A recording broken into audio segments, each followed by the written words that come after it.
Please be advised, this episode does have content that some may find distressing. Listener discretion is advised, and it is not suitable for anyone under the age of 13. Hello and welcome to It's Murder Up North. Just 2 months after the murder of 8-year-old Julia Brown, the South Shields police would investigate the death of a newly married 21-year-old woman. It was a case which had some eerie connections to teenager Eileen McDougall and unveiled an unexpected killer. Join me as I delve into the case of Maureen Wilson.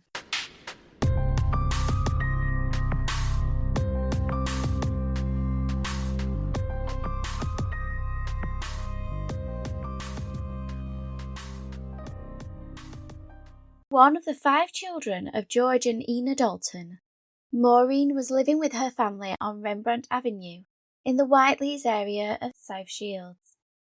It was here that the quietly attractive young woman, with an infectious laugh and a love of life, caught the eye of the new boy next door. In September 1972, Maureen encountered Alan Wilson, who had recently moved into the neighbouring house while he attended a course at the South Shields Marine and Technical College. And their relationship developed quickly, with relatives noting Maureen was Alan's, quote, first serious girlfriend. There has never been anyone but Maureen for Alan. The rapid nature of their relationship was clear when the couple became engaged just 6 weeks after meeting. And on September the 29th, 1973, 23-year-old Alan married the 20-year-old at the local Roman Catholic church, where Maureen's sister, Rose, acted as one of 8 bridesmaids. Following their nuptials, Mr. and Mrs. Wilson moved into a small flat on Cleveland Street in the low-top area of the town, with their new home being decorated to welcome them back from their honeymoon. The couple's landlord, Mr. Ken Parsons, recalled his new tenants with fondness. Remembering Maureen, he stated, quote, since she took it over, I saw her each week. She always came in to pay the rent on a Monday morning. But last Saturday she brought it in early as we were going to be closed for the bank holiday. He went on to say, I remember their wedding day. Alan came in to ask me to phone a taxi 5 minutes before the service, as the wedding car hadn't come for him. He gave up the sea and took up a couple of shore jobs. Maureen used to work long shifts, then work part-time in the evening. She was very shy and quiet, and so was the younger sister who stayed with her. I never saw anybody else at the flat, and they kept very much to themselves. Upon marrying Maureen, Alan, who had been at sea since he was 16, tried to find work on land. He took a job at the local hospital and also tried working at the cigarette factory alongside his new wife. But he was unable to settle in these roles and went on to try out some construction work. But his yearning to return to the water was strong, and in 1974, Alan set sail once more. Mr. William Wilson spoke of his son's decision to leave his new bride for the sea, stating, he did try to settle ashore when they married because he wanted to be with Maureen. Yet there appeared to be a consensus between the couple, as the father-in-law added, Maureen was never against him going to sea, and she urged him to go back because she wanted him to do what he was happiest doing. While Alan was away at sea, Maureen continued working at the cigarette factory and acquired a part-time job at the Red Duster Public House as a barmaid. But when at home, she rarely interacted with her neighbours. However, she wasn't alone in the property, as she shared the flat with her black and white dog Sam, and was frequently visited by various family members. These visitors were not just companions for the reserved 21-year-old, but offered security, particularly after the flat had been broken into, leaving Maureen feeling nervous to be alone. It was an anxiety shared by her husband, Alan, whose only means of communicating with his bride while he was at sea were the 3 to 4 letters she sent him each week. some of which he would not receive until his ship made port. The often great distances between the couple only served to fuel Alan's concerns about his wife being lonely and isolated in the flat. Therefore, he encouraged Maureen to go out and enjoy herself while he was at sea. This the 21-year-old did at least once a week, with her sister Rose and her friends, favouring the Chelsea Cat discotheque in South Shields. Aside from working and going on nights out, Maureen was also preparing for the next step in her relationship with Alan, with the pair having purchased a terraced house on Dean Street in West Pornforth, close to his parents' home. Maureen wore her heart on her sleeve within her frequent letters to Alan. She kept him up to date with what was happening at home. She disclosed her fears and wants, and also spoke of her eagerness to leave the flat on Cleveland Street and set up their new home. It was a future which was slowly falling into place, with Alan sending £500 as part of the payment for the property, and Maureen busy packing up the flat in readiness to move. However, just prior to moving day, an accident rendered the removal van she had hired inoperable, and this caused Maureen to delay her plans until the following week. With the move imminent, Maureen's stepfather-in-law, James Wilson, had arranged to take over the tenancy of the flat upon her vacating the premises, and on Tuesday the 28th of May, 1974, he arrived at the property to finalise arrangements. Mr. Wilson initially called at the home that morning but received no answer, and when Maureen failed to meet him that afternoon, he returned to the ground floor flat, but once again the 21-year-old did not respond to his knocking. Already in possession of a key, James found it to be useless, as a latch was on the interior of the door. Knowing that Maureen had been aware he would be calling, her stepfather became concerned, especially as this was his third failed attempt to contact her, and in desperation, he forced the front door open. Early reports made it seem that in his haste to check on the 21-year-old, Mr. Wilson had forgotten to check the back door to the flat, as the landlord Mr. Parsons stated later that this was found to be unlocked, with him speculating, quote, "Presumably the killer went out that way." Having seemingly forgotten this entry point, Mr. Wilson made his way into the flat via the now damaged front door, and he proceeded into the property where boxes stood stacked ready to be transported to their new home. Yet amidst this organised chaos, there was no sign of Maureen, nor did she answer when he called her name. It was only upon entering the bedroom of the 3-room flat that Mr. Wilson discovered the naked and beaten form of his stepdaughter-in-law lying on the bed. As police descended on the scene, the curiosity of the local residents turned to subdued silence as they learned of the shocking murder that had occurred within their midst. While the community began to process the news, initial reports filtered out which alleged that the newlywed had been strangled. Alongside this was the detail that the police, led by Detective Brian Johnson, were trying to trace the location of her husband, but they were quick to quell any speculation that he was a suspect based on the fact that he was working at sea. The post-mortem was conducted by pathologist Dr. James Ferris at South Shields Hospital, where the condition in which she was found was confirmed. The injuries Maureen had sustained were consistent with a sexually motivated assault, with markings on her neck indicating that her cause of death was strangulation. The pathologist also estimated that the 21-year-old had been deceased for roughly 24 hours when her body was found. As the curtains were drawn to shield the crime scene from prying eyes, police officers walked the streets knocking on every door and speaking to anyone passing by, in the hopes to narrow down a time frame for when the attack occurred, and discern as much information regarding Maureen's life as possible. Through these door-to-door inquiries, it quickly became apparent that Maureen had kept to herself since moving into the street 8 months earlier. Therefore, many residents knew very little about the 21-year-old. One couple who expressed their distress at the discovery were Mr. and Mrs. Embleton, who lived in the flat above Maureen's, with the wife and mother of two, Yvonne, being treated as a potential witness by the police.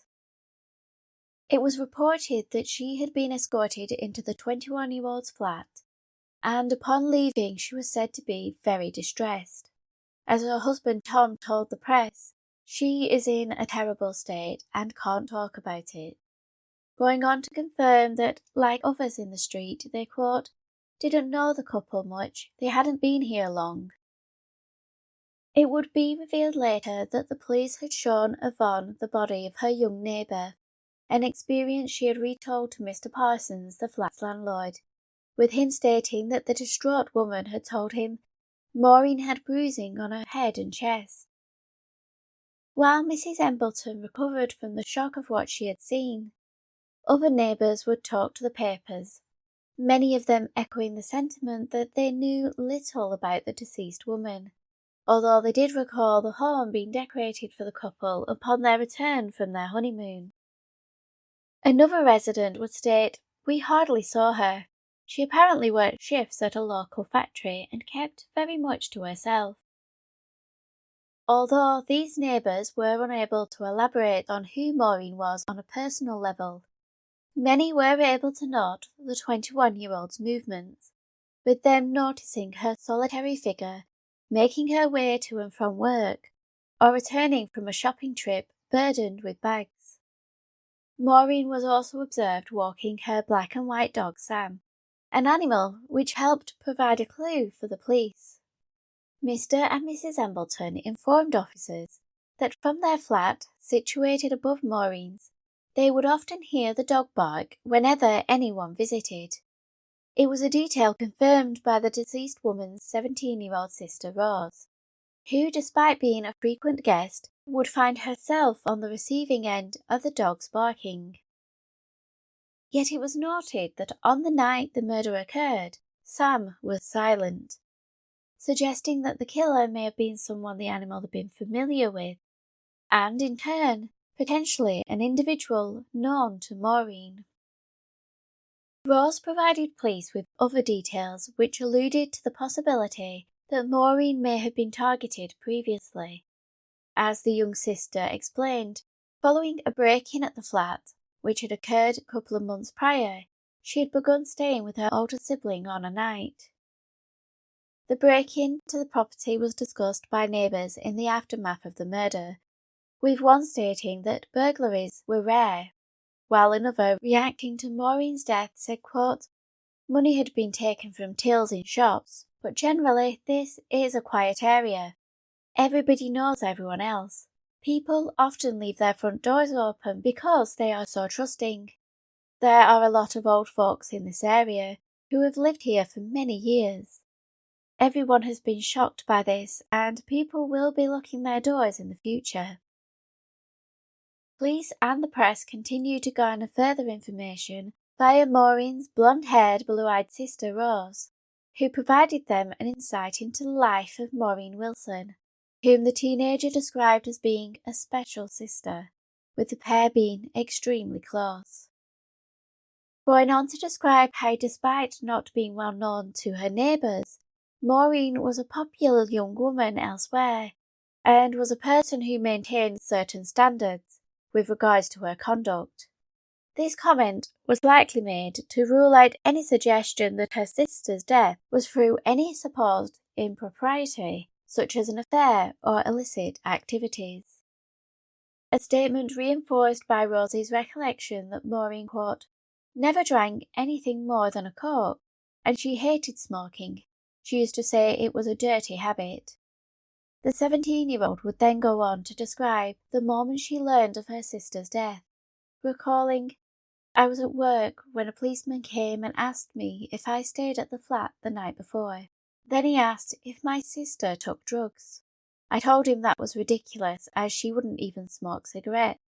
Then, when I asked him why, he said she was dead. I just couldn't believe it.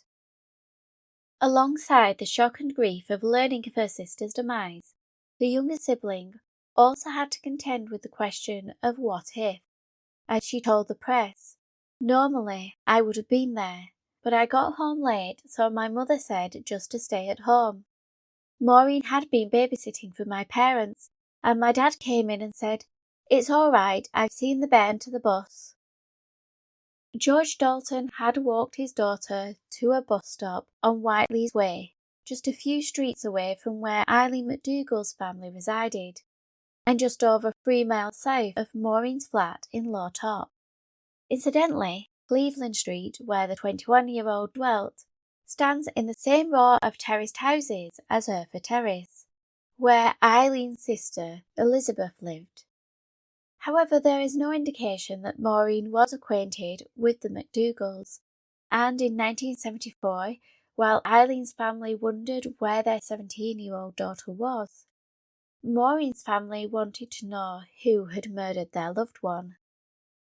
Detectives strove to answer this question by retracing the 21-year-old's movements on the night of Monday, the 27th of May 1974. They appealed for anyone who may have been on the bus from Whiteley's Way, where George had last seen his daughter, to come forwards, along with individuals who possibly observed Maureen anywhere along her route home, perhaps in the company of someone who police theorised could have gone back to the flat with a young woman. Perhaps it was an individual known to the 21-year-old, who had offered to stay the night, a theory strengthened by Rosie's statement that Maureen no longer felt safe in the flat, recalling that her older sister had, quote, returned from spending a weekend with her parents to find the front door smashed open and the meter rifled. Maureen had been terrified of staying alone. This statement was reflected by the landlord of the flat, Mr. Parsons, who stated that his security-conscious tenant had put 4-inch nails in all the window frames. Maureen had been so unsettled by the break-in, and having voiced her concerns to Mr. Parsons, he agreed to handing the tenancy over to her stepfather-in-law, a move which was due to have occurred on Saturday the 25th of May 1974. However, as stated, the removal van was involved in an accident, delaying Maureen's plans, and the 21-year-old would be found deceased the day before the move had been rescheduled to take place. For the investigators, the fact that Maureen was due to move caused an issue, because the flat was in a state of disarray and filled with boxes, making it impossible to know whether anything had been moved or taken. But it also reinforced the notion that the killer was likely someone who knew Maureen and was possibly aware of her plans. One person police believed may be able to expand upon this theory was Maureen's husband, Alan. The issue was that he was almost 4,000 miles away, serving as the third officer on a ship heading for Ghana. As efforts were underway to try and make contact with the vessel, investigations continued into Maureen's movements in the hours leading up to her death. Through Mrs. Embleton, Maureen's upstairs neighbour, they were made aware that the 21-year-old had been at her flat at 7 p.m. that Monday night. Mrs. Embleton recalled they had a brief conversation, and shortly afterwards, Maureen had been swilling out the backyard, during which she advised the upstairs tenant when she had finished, she planned on heading out for the evening. Police knew from her family that Maureen had gone to her parents' home that night, having agreed to look after her younger siblings. And from the recollections of her family, they were able to discern that Maureen was accompanied by her father to the bus stop on Whiteley's Way shortly before 11 o'clock. However, her movements from that point on were not yet certain. On the 30th of May, the Newcastle Evening Chronicle reported that the police sought the assistance of 2 girls seen boarding the 517 Northern bus from the same stop George had left his daughter at, with the pair getting on the bus just before 11 o'clock that Monday night. Police pondered whether Maureen had been one of these two women. Perhaps she had encountered a friend. If so, detectives were eager to track down this potential acquaintance. Further clues to the pair's identities came from an interview with the conductor on the service that night. He recalled the girls stating they were heading to Rupert's nightclub and had disembarked from the vehicle at a stop outside South Shields Town Hall. The conductor would later state, "The driver and I have been racking our brains to remember what the girls looked like. The police showed me a photograph of the dead girl, but I cannot remember if she was one of these two. The trouble is that at that time of night I'm busy checking my money." Adding that due to the busy route, quote, "we see so many people every day that after a while you stop noticing anybody in particular. I just take the money and give them a ticket, and that's it." Working on the assumption that Maureen may have been one of the two women, police began canvassing the nightclubs and pubs in the town centre, but also considered the possibility that these two individuals were not connected to the case at all. Another option was the prospect that Maureen had accepted a lift from someone while waiting at the bus stop, but it was made clear by those who knew her that this would have only been of someone she knew. The possibility Maureen took a taxi was deemed less likely, given she was saving up to furnish her new home.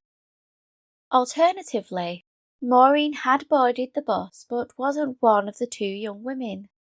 Perhaps her quiet nature had made her an unremarkable presence to the conductor and driver.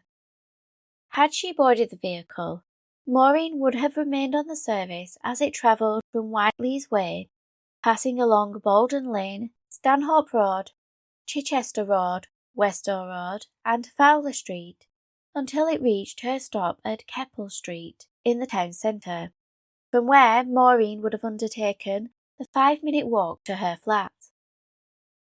While police were keen to speak to anyone who may have boarded or disembarked the bus along the route, they were also eager for potential sightings of Maureen walking along Ocean Road, with her taking a left onto Baring Street and then left again onto Cleveland Street, with it being thought the safety-conscious young woman would have kept to this busier, well-lit route rather than taking any shortcuts.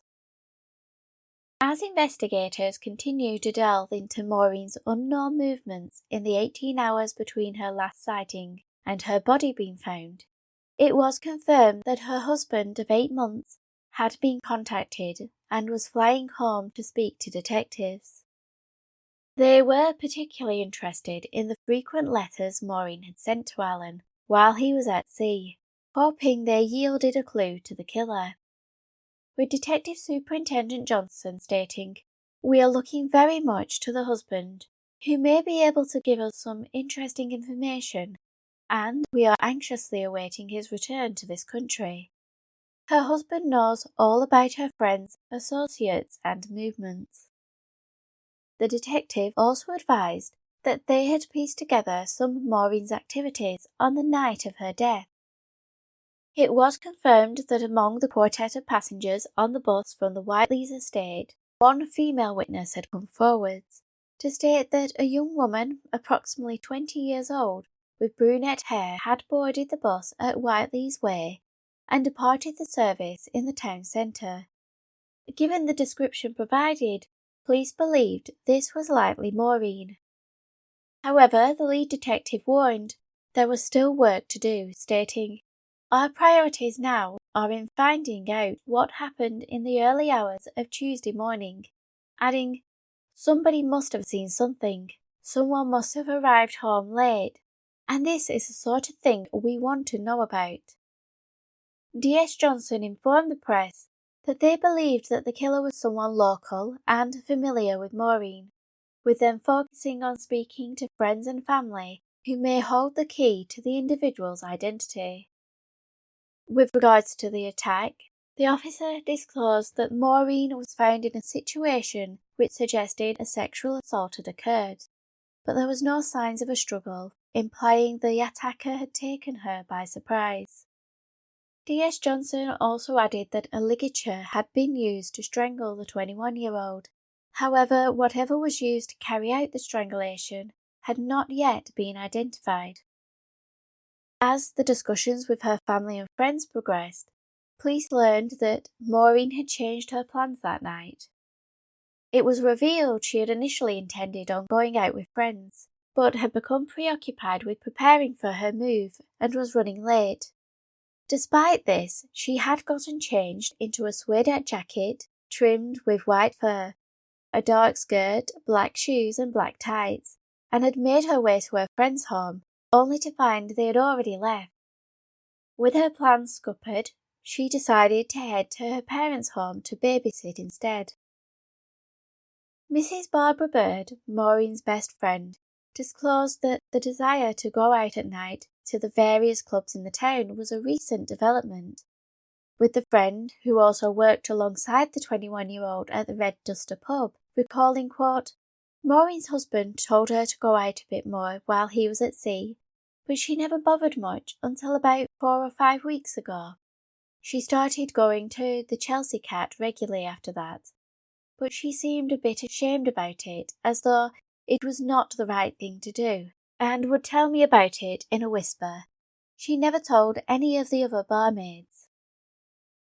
Barbara would also relay that her friend was a shy and softly spoken young woman who had been in relationships prior to her marriage, but Barbara added that when these ended, Maureen would become, quote, "highly emotional if they finished with her.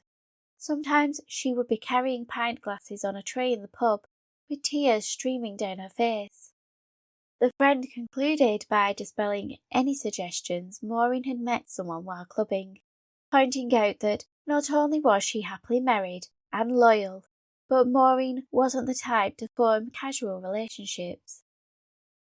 As further details emerged regarding the life of Maureen, the inquest held on Friday the 31st of May would disclose what happened around the time of her death. While earlier news reports stated that Maureen had been found by her stepfather-in-law, Mr. James Wilson, it would emerge during the inquest that the initial discovery was actually made by Maureen's 10-year-old sister Jeanette, who had accompanied him to the flat. Speaking on behalf of the child, James Wilson recounted what happened, informing the court that he had arrived at the flat to meet Maureen, as agreed at 10:30 that morning, but when he received no response, he assumed she had simply gone out. He admitted he wasn't initially fazed by the lack of response, as the pair had arranged to meet up at his home on Rembrandt Avenue at 2 p.m. Mr. Wilson went on to tell the hearing that when the meeting time came and went with no sign of Maureen, his mother had suggested he take his key and go to the flat, and if Maureen wasn't there, he should leave her a note to let her know he had called. Because he was going to potentially enter the flat, Mr. Wilson took 10-year-old Jeanette with him, as he stated, quote, "The only time I go in the house is when I have someone with me." Upon their arrival, the pair once again received no answer, and when Mr. Wilson tried his key in the lock, he found he was unable to access the home, as there was an additional latch securing the door from the inside. It was 10-year-old Jeanette who went round to the back of the terraced property and discovered that the rear door, that led into a small backyard, was closed but unlocked, allowing her to gain entry and open the front door for Mr. Wilson. This account contradicts initial reports that the front door was forced open, but it also suggests that the rear exit had been used by the killer to flee the scene. Upon entering the home, Mr. Wilson waited in the main room, while Jeanette checked in the bedroom for her sister. The 10-year-old returned a moment later to inform him that Maureen was in bed, but the child insisted he couldn't enter the room. Mr. Wilson explained to the court that the youngster, quote, "pushed me aside and said, 'Uncle Jim, you can't go in, she's got no clothes on,' with him noting that Jeanette was at an age when she realises a man shouldn't see a woman without her clothes. So I told her to pull the blanket over her." In response to coroner Mr. Alan Henderson, Regarding what occurred next, Mr. Wilson explained, "I went in and saw her in bed, but I didn't know she was dead, not until I saw the mark on her neck. I touched her cheek and it was cold." Realizing that his stepdaughter-in-law was deceased, Mr. Wilson raised the alarm, and police arrived at the scene at around 6 p.m. that afternoon. Following on from Mr. Wilson's testimony, the pathologist, James Ferris, confirmed what had already been reported regarding the cause of death being asphyxia due to strangulation. However, it was not until the 4th of June 1974, a week after the murder, that they believed they had identified the ligature used during the attack, but they were unable to disclose further details as they continued to work on building a picture of what had occurred in the flat. It was, however, disclosed that the police believed Maureen had disembarked the bus in the town centre and was not in the company of anyone else. They did want to speak to staff and customers who were in the various cafes along the route who may have seen Maureen and perhaps other individuals of note. DCI Johnson stated that they were following another line of inquiry, which they believed fishermen who were on the beaches or piers on the night of the 27th or early morning of the 28th may be able to assist them with, prompting a request for them to contact the police if they saw anything. This would prove a significant aspect to the case, given that these fishermen may have potentially seen the killer. The police had also begun approaching individuals who worked at the fairground which stood less than a mile away from Maureen's home. This had garnered particular importance due to an attack which had been carried out on a young girl almost a week before Maureen's murder, although detectives were keeping an open mind as to whether the two were connected. Further details regarding the attack were revealed, with it being reported that the young girl, Wendy Wilkinson, who lived on Pearson Street, just a 7-minute walk from Maureen's flat, had been at one of the seaside chalets with her mother on the beach. While there, the youngster had gone to use the toilets, but as she turned her back to unlock the door to the facility, a man accosted her from behind and had used what she thought was a rope or wire. The newspaper reports did not reveal the full details of what occurred, but they were able to confirm that the individual who attacked Wendy had a beard. Despite this attack and Maureen's murder taking place in close proximity, and they seemed to both involve the use of a ligature, police remained cautious regarding any connection between them, but they added it was a prospect they were considering. Elsewhere in the inquiry, Alan Wilson had arrived back in the country on the 1st of June. Upon his plane landing, he was met by police officers who escorted the widow back to Newcastle for questioning. Having spoken to detectives for several days, Alan Wilson would go on to speak to the Newcastle Evening Chronicle on the 7th of June 1974. He described learning about the death of his wife from his ship's captain, who had received a telegram when they had docked in Ghana. With limited information, Alan left the docks and took a taxi to Accra, then caught a flight to Rome, where a strike at the airport caused his outbound flight home to be delayed. Determined to get back to England as soon as possible, Alan changed his flight and landed at Heathrow Airport, where he was greeted by police officers, who took him on the last 278 miles of his 5,400-mile journey. Throughout his frantic dash home, all Alan knew was what had been relayed in the telegram, which stated, quote, "Inform third officer wife died suddenly. Return home immediately." He went on to inform journalists, "I thought she may have died in an accident or something. It was a terrible experience." He recalled that upon his arrival at the police station, he was informed of the truth, going on to tell the paper, "The thought never crossed my mind that she could have been murdered." With regards to the individual responsible, he added, "The person who did this is an animal, not a man. I can't think of a soul who would want to harm her. She never hurt anyone." Alan went on to state, "I feel resigned to her death now. but I can't start to think about the future until this is all over with. Maureen is dead. She's in a better world than we are." After Alan was notified of his wife's death, the bereaved husband underwent in-depth questioning by detectives, and he handed over the precious letters which Maureen had written him, one of which he had only received 5 days prior to her murder. Alan recalled that in this final correspondence, Maureen, quote, said she was looking forward very much to moving to the new house. She was really excited about it. She said she was very happy. As the newly widowed Alan began to process the details of Maureen's demise, news would break on the 11th of June that the police had arrested and charged a man with murder. The 22-year-old was unemployed motor mechanic Colin Watson, who lived a mile away from Maureen's flat on East Stainton Street.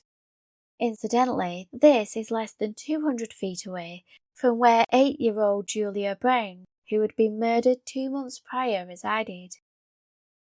Colin was a husband and father, and was known to Maureen because he was her brother-in-law through marriage to her sister Kathy.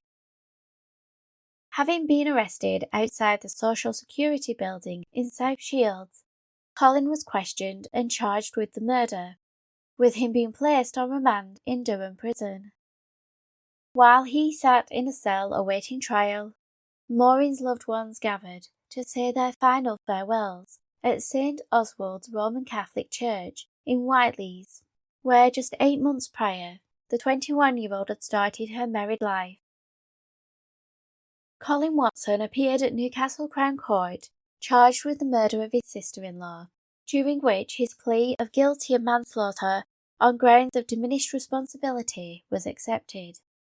At the commencement of the trial, prosecutor Mr. Angus Stroyan described to the court that the murder of Maureen was, quote, a sexual attack of almost animal ferocity.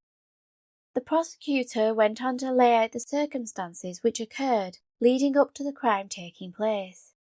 He noted that Maureen disliked being in the flat alone, particularly when her husband was away at sea. And aside from her sister Rose visiting, Maureen's 14-year-old brother would also stay at the flat. Yet, on May the 27th, 1974, Colin, the boy's brother-in-law, convinced the teenagers to stay with him and Kathy, leaving Maureen alone. The following day, the 21-year-old's body was found, and during the police investigation, Colin was one of roughly 500 people who were interviewed. Prosecutor Mr. Stroyan told the court that, quote, after Watson made his statement, it was fairly plain that he was anxious about his own involvement, and he made a number of remarks indicating his anxiety to have an alibi. While he was initially questioned and released, Colin would be arrested on the 10th of June and provided police with an account of his movements on the night of the murder. He told officers that he had been having a drink with his family, after which he made his way to South Shields Beach, where he had some fishing lines set up.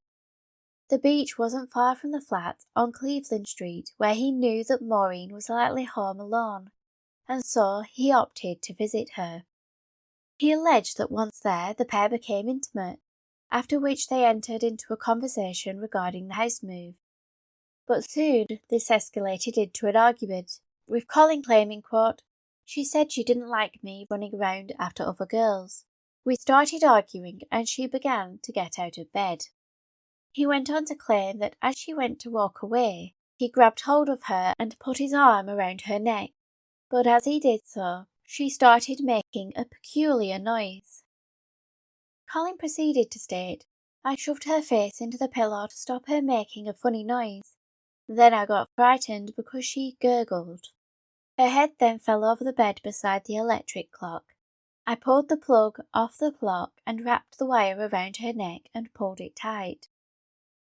In Colin's version of events, he painted the picture of Maureen as an unfaithful wife and sister, as he was married to her older sibling, Kathy. It was also revealed that his loyal wife had been present during one interview in which she would have heard his claim that he had slept with Maureen on 3 separate occasions. However, doubt was cast on these claims when Mr. Stroyan told the court that the evidence from the scene and the body of the deceased suggested that although intercourse took place, it was not consensual.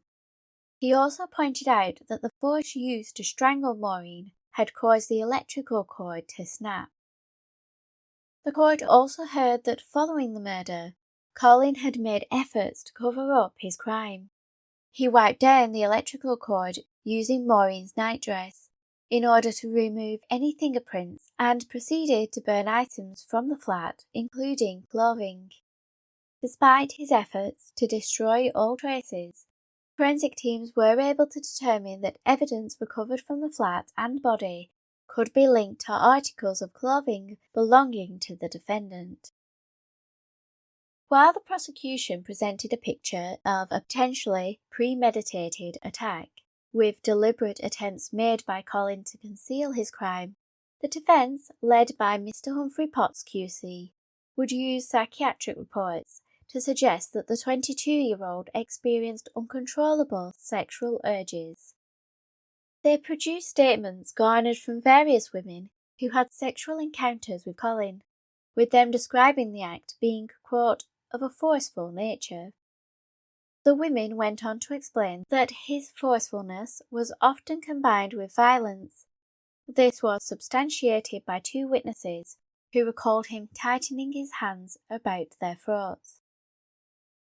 To reinforce the suggestion that his sexual desires were prolific, it was noted that Colin reportedly had sexual relations with hundreds of women, and at least 4 of these had resulted in a child. The defence would also produce a psychiatric report compiled by Dr. Keane in an effort to support the assertion that Colin could not control his urges. Alongside this, the defence counsel told the court that the defendant, quote, instructs me in open court to express his profound sorrow for what occurred. With both sides having agreed to accept the plea guilty of manslaughter due to diminished responsibility, it was left to the judge, Mr. Justice McCarter, to pass sentence, which was issued on the 5th of November 1974. Justice McCarter described the case as terrifying and went on to state that he was content that the defendant had expressed remorse, but his actions required that he be sentenced to life imprisonment. Addressing Colin, he stated, "You seem to suffer from some sort of uncontrollable sexual urge. At the moment, and for the protection of the public, particularly the female public, it is plain you must be kept in prison and away from the possibility of doing again what you did to this unfortunate young woman." As sentencing was passed, a pale-faced Cathy sat timidly as she contended with the duality that she was seeing her husband being convicted of the murder of her sister. After he was sent down to the cells, Cathy was escorted to see him, with assembled journalists noting that her exit following this meeting was a tearful one.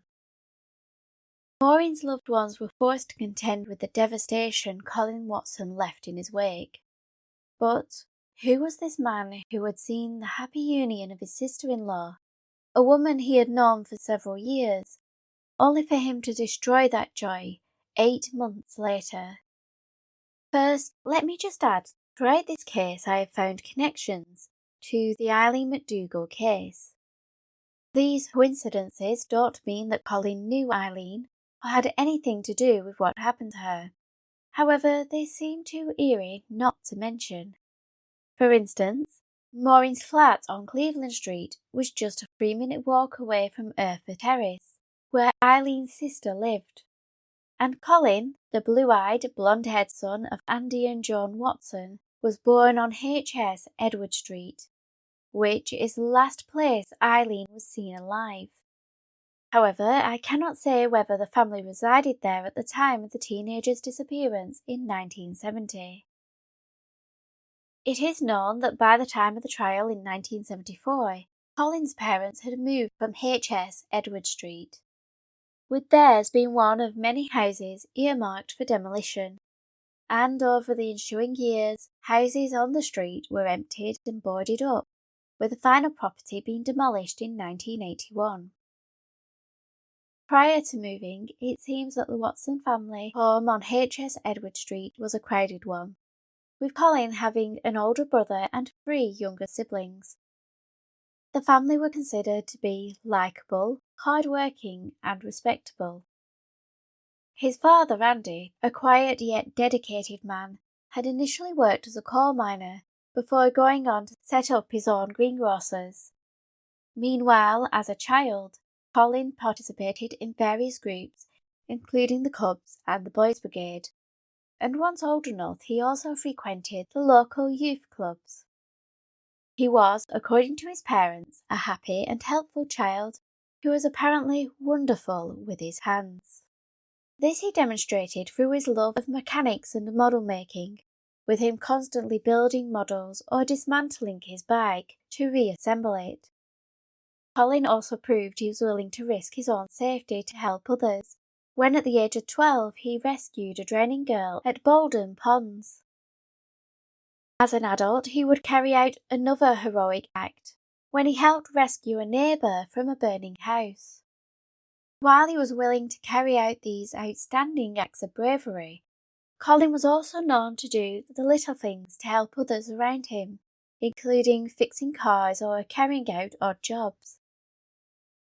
His actions spoke of a brave and caring individual whose relatives stated had a no-nonsense attitude. He was direct and honest, but in a likeable manner. And Nancy recalled that Colin was a lovely little boy, golden-haired and never any trouble, full of fun. It's incredible to think of him harming anyone. But had there been early signs that something wasn't right with the happy-go-lucky boy? One possible red flag is the claim that he attended 5 different schools in the town. This could have been for behavioural issues, or simply because his family had changed addresses. Either way, it may have been a sign that despite his stable home life, his school life was unsettled. This seems particularly pertinent when considered alongside the reports that at the age of 10 his behaviour had begun to change. What had once been harmless pranks escalated to criminal activities. By adulthood, the darker side of Colin's character had emerged. He was quick to anger, and neighbours spoke of the violent rows which emitted from the home he shared with his wife, Kathy, and 3-year-old daughter on East Stainton Street.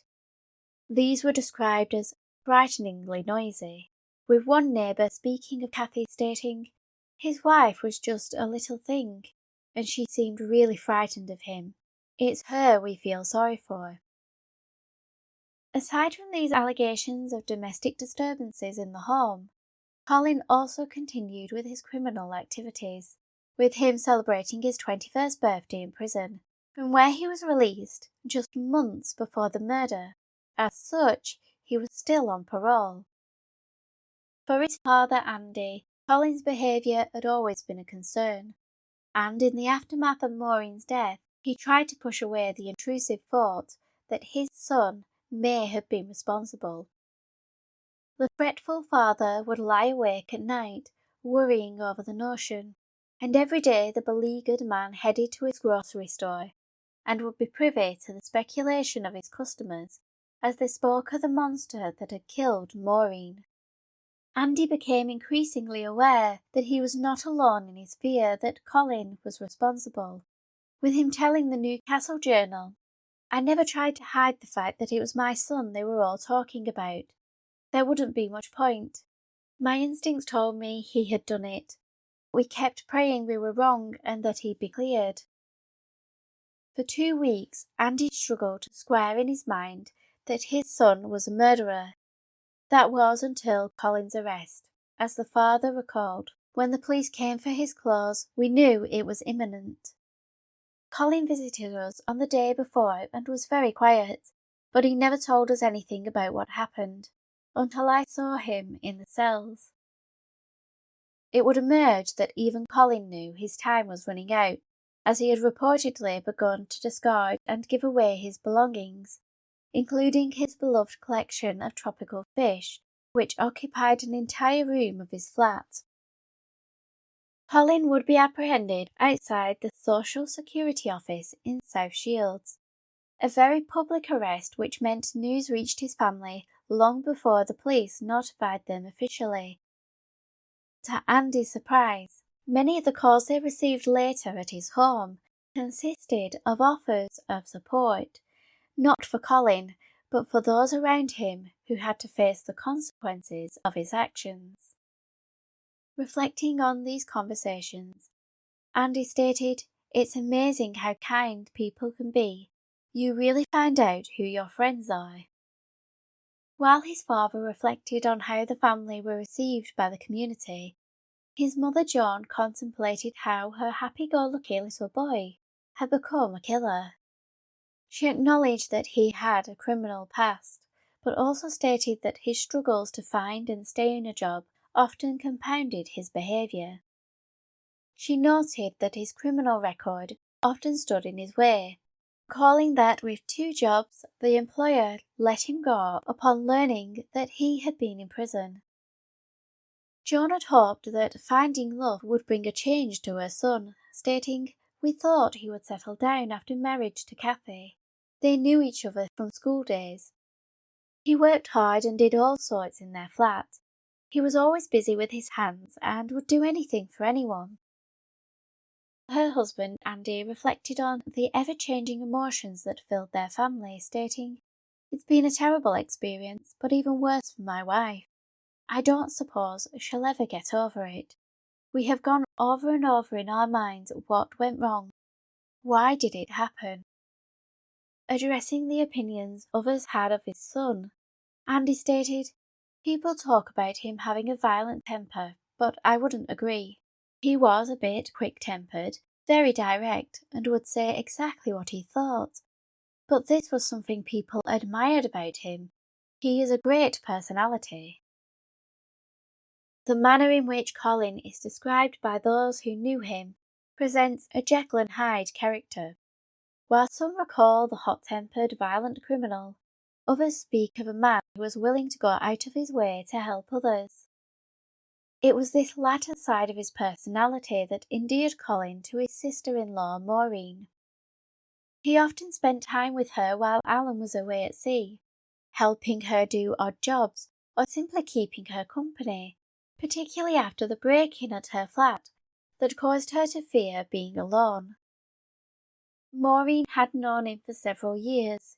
She trusted him and felt safe in his presence, only for Colin to end her life, making her husband of 8 months a widow, and leaving a hole in the lives of her loved ones. It cannot be stressed enough how devastating his actions must have been to those connected to the case. One person in particular who had to contend with the thought that her husband and father of her child was responsible for her sister's death, and whether Kathy was under the control of an abusive man or just simply trying to understand what happened. It was revealed that she had continued to visit her husband after his conviction, with his mother Joan stating, "She has apparently made up her mind to stick by him, which we are pleased about, and has visited him every day for the past week. Perhaps when it's all over they might eventually be able to start again." I have been unable to find any further reports regarding whether Colin was released and if a reunion with his wife occurred. As for Maureen, it is terrifying to think she was in her home alone, a place she should have felt safe, and her future was laid out before her, with plans to move to a new house where she likely hoped to start her own family and enjoy many years of happiness with her husband Alan. Her story is echoed in the next case I shall be covering. A young woman, newly engaged, planning her future, when it was all ripped away. Join me next time as I delve into the murder of Diane Sindel. So in the meantime, keep an eye on those shadows.